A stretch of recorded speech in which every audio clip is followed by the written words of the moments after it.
Hi అండి అందరికీ. అందరూ ఎలా ఉన్నారండి? బాగున్నారా?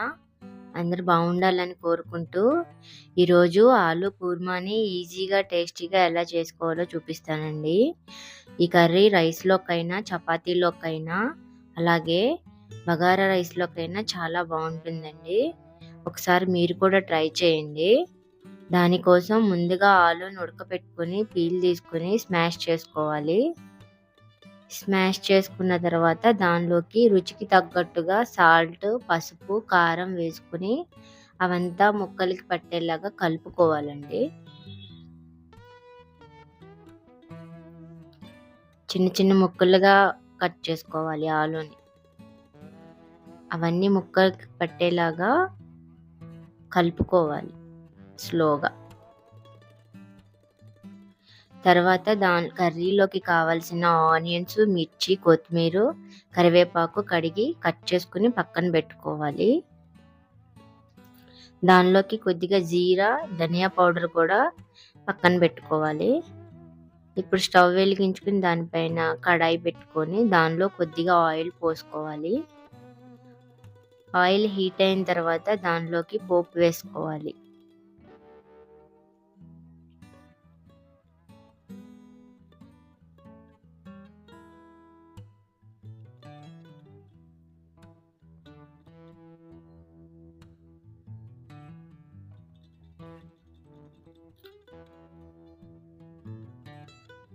ఇప్పుడు దానిలో కొద్దిగా ఆల్రెడీ మనం కట్ చేసి పెట్టుకున్న ఆనియన్, మిర్చి, కొత్తిమీర వేసుకోవాలండి.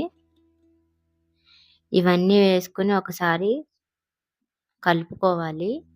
దీనిలోకి కొద్దిగా అల్లం వెల్లుల్లి పేస్ట్‌ని కూడా వేసుకొని ఒకసారి కలుపుకోవాలి.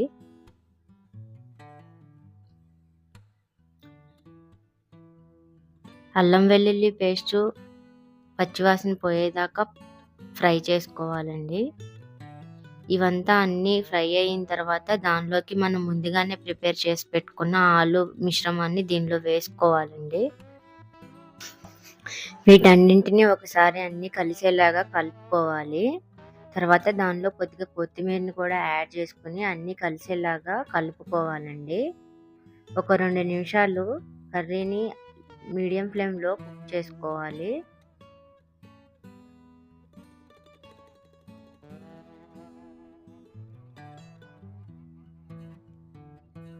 తర్వాత ఇప్పుడు దీనిలోకి మనము కొద్దిగా జీలకర్ర, ధనియా పౌడర్‌ని యాడ్ చేసుకోవాలండి.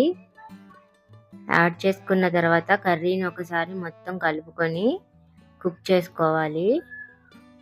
తర్వాత దీనిలోకి ఒక హాఫ్ గ్లాస్ వాటర్‌ని యాడ్ చేసుకోవాలండి.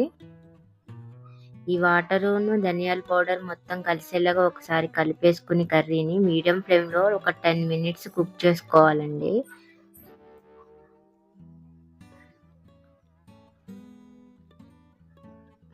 మధ్య మధ్యలో కర్రీని కలుపుకుంటూ కుక్ చేసుకోవాలి. అడుగంటుతుంది.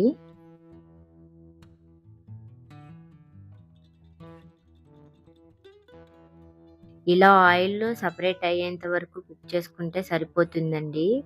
కర్రీ కుక్ అయిపోయినట్లే. అంతేనండి. చాలా టేస్టీగా ఉంటుంది ఈ కర్రీ. పూరీలోకైనా, చపాతీలోకైనా చాలా బావుంటుంది. ఒకసారి మీరు కూడా ట్రై చేయండి. నా ఈ వీడియో గనుక మీకు నచ్చినట్లయితే ప్లీజ్ లైక్ చేయండి, షేర్ చేయండి, కామెంట్ చేయండి. అలాగే సబ్స్క్రైబ్ చేయడం మాత్రం మర్చిపోకండి. ప్లీజ్ సబ్స్క్రైబ్ చేయండి. మీరు సబ్స్క్రైబ్ చేస్తేనే కదండీ నాకు కొంచెం బూస్టింగ్‌గా ఉంటుంది నా వీడియోస్‌కి. So please subscribe to my channel. Thanks for watching. ఉంటాను. బాయ్.